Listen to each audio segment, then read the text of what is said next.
Alhamdulillah, alhamdulillahi wa kafa wassalatu wassalamu ala al-mustafa wa ala alihi wa sahbihi wa man ihtada. Amma ba'd. Saya hanya ingin mengambil inspirasi dari satu asar dari Umar bin Khattab yang saya kira mungkin kita sudah sering mendengarnya, yang ditulis atau ada dalam kitab Fadailus Sahabah yang ditulis oleh Imam Ahmad bin Hanbal. Ketika itu Umar bin Khattab sedang berkumpul di tengah para sahabat. An Umar bin Khattab annahu qala yauman liman haulahu. Beliau berada di hadapan para sahabat lalu memberikan semangat, memotivasi dengan tamannau. Bercita-citalah, ya. Bercita-citalah kalian, sebutkan cita-cita kalian.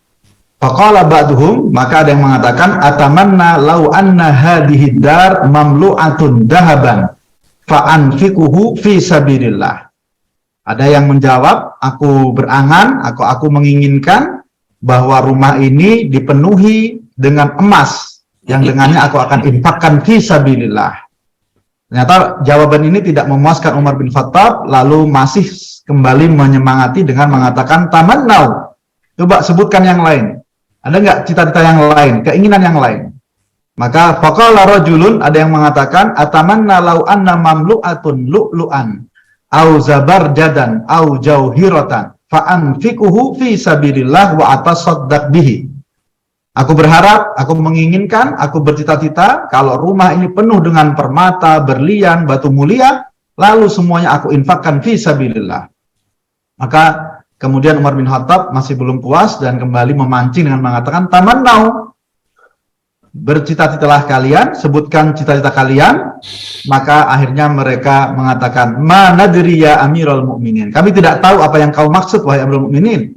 Maka kemudian Umar bin Khattab mengatakan, atamanna law annaha mamlu'atun rijalan misla Abi Ubaidah Ibnul Jarrah wa Mu'ad bin Jabal wa Salim maula Abi Khudaifah. Kemudian wa asta'inu bihim li'ila'i kalimatillah. Aku berharap rumah ini dipenuhi dengan sosok-sosok rijal seperti Abu Ubaidah Ibnul Jarrah, Mu'ad bin Jabal, Salim maula Abu Khudaifah, Khudaifah Ibnul Yaman, dan dengannya dalam beberapa riwayat disebutkan aku akan minta bantuan kepada mereka dalam i'la'i kalimatillah, dalam meninggikan kalimat Allah Subhanahu wa taala. Tentu ini kisah yang sering kita dengar, tapi kita bisa mengambil inspirasi untuk kita aplikasikan dalam kehidupan, apalagi dalam aktivitas kita sehari-hari dalam membimbing, membina kader-kader dakwah. Yang pertama adalah pentingnya kita memiliki semangat untuk memotivasi mereka yang di sekitar kita, memotivasi mereka yang di bawah kita. Umar bin Khattab berkali-kali mengatakan tamannau, dalam riwayat lau tamannaitum. Coba kalian, sebutkan cita-cita kalian. Ini menunjukkan bahwa seorang pemimpin, seorang da'i, seorang murabbi, seorang pembimbing hendaklah mampu mentransfer energi, semangat, motivasi, cita-cita kepada mereka yang di sekitarnya. Kenapa? Karena seorang tanpa cita-cita sepertinya tentu akan menjalani hari-harinya dengan biasa-biasa saja. Kalau kita bangun di pagi hari tanpa cita-cita atau tanpa agenda, biasanya kita akan menjalankan pagi hari itu dengan malas-malasan. Maka kita ingat bahkan dalam doa saja kita senantiasa diminta untuk bercita-cita yang tinggi. Tapi jadi ketika kita kehilangan semangat untuk menyusun cita-cita, maka disitulah tentu kita akan kehilangan energi untuk beraktivitas. Maka Umar bin Khattab menyadari hal ini.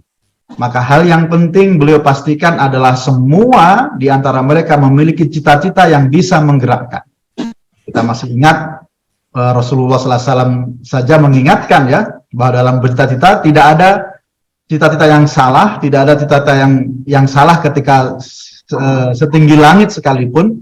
Yang ada adalah yang salah ketika ikhtiarnya terlalu jauh dari yang didoakan. Bagaimana doa kita, waj'alna lil muttaqina imama. Bagaimana Rasulullah SAW meminta, wa idza sa'alta is'al al-firdausal a'la minal jannah. Ketika kita minta surga yang paling tinggi. Bahkan kita ingat bagaimana doa Nabi Sulaiman, Rabbighfirli wa habli mulkan la yanbaghi li ahadin min ba'di. Ya Allah, ampuni aku dan berikan aku satu kerajaan yang tidak ada lagi yang lebih besar lagi setelahku nanti. Jadi tidak ada masalah dengan cita-cita sepanjang tentu kita yakini dan kita berdoa kepada Allah Subhanahu wa taala. Tema intinya adalah jangan sampai orang-orang di sekitar kita, jangan sampai kader-kader dakwah tidak memiliki cita-cita atau lemah dalam cita-cita, maka harus nanti diingatkan sebagaimana Umar bin Khattab. Hal yang kedua yang bisa kita ambil pelajaran bahwa para sahabat semuanya mempunyai keinginan untuk berkontribusi dalam fisabilillah.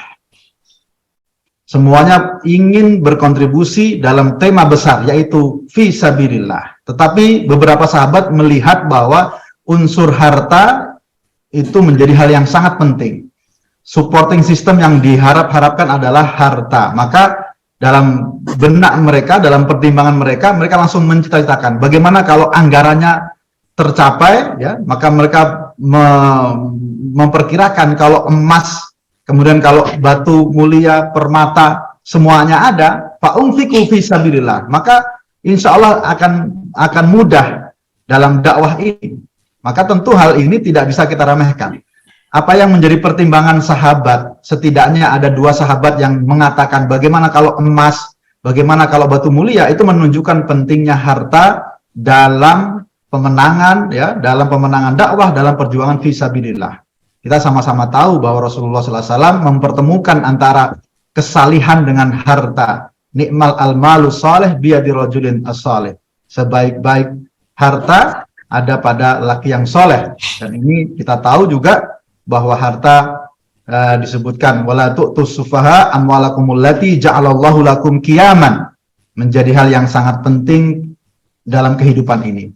Maka tentu ini hal yang tidak bisa diremehkan. Pertimbangan sahabat, usulan sahabat tidak bisa diremehkan, bahwa benar harta mempunyai signifikasi sendiri dalam perjuangan, yang berarti ketika harta itu mempunyai signifikasi sendiri dalam perjuangan, maka otomatis dibutuhkan pengorbanan kita, dibutuhkan juga kontribusi maliyah, dibutuhkan juga badlul maliyah, bagaimana kita mengorbankan, bagaimana kita berusaha, bagaimana kita mengelola, bagaimana kita mengembangkan, dan semua itu dalam konteks fisabilillah. Yang terakhir, yang ketiga, ternyata pandangan itu tidak serta-merta disalahkan oleh Umar bin Khattab, tapi beliau menambahkan satu prioritas, yaitu yang dibutuhkan bukan harta, tetapi ternyata adalah kader yang mempunyai spesifikasi mumpuni. Maka beliau mengatakan, atamanna law annaha mamlu'atun rijalan misla. Kalimat misla di sini adalah speknya sama, ya, yang mempunyai kualitas sama, yang mempunyai skill yang sama dengan Ubaidah ibnul Jarrah wa Mu'ad bin Jabal wa Salim maula Abi Hudzaifah wa Hudzaifah ibnul Yaman. Tentu Umar bin Khattab mempunyai rahasia sendiri kenapa beliau menyebutkan nama-nama itu, tapi yang menjadi pelajaran penting bagi kita adalah betapa dalam pemenangan dakwah, dalam perjuangan fisabilillah dibutuhkan rijalan. Tetapi bukan hanya rijalan yang speknya kuat, tetapi juga mamlu'atun. Ternyata dibutuhkan banyak kader-kader, banyak pemuda-pemuda, banyak tokoh-tokoh. Maka sesungguhnya saya yakin bahwa kita semua, kita ingin menghadirkan rijalan, ya, yang mempunyai spesifikasi yang kuat, kokoh, dan kita berharap semoga forum-forum kita adalah semua dalam rangka untuk menghasilkan rijal-rijal seperti itu. Semoga Allah SWT mudahkan upaya kita dalam senantiasa membina, mentarbiyah diri kita sendiri, keluarga, dan umat. Semoga kita istiqomah hingga husnul khatimah. Aku qauli hadza wa astaghfirullahi wa lakum. Assalamualaikum warahmatullahi wabarakatuh.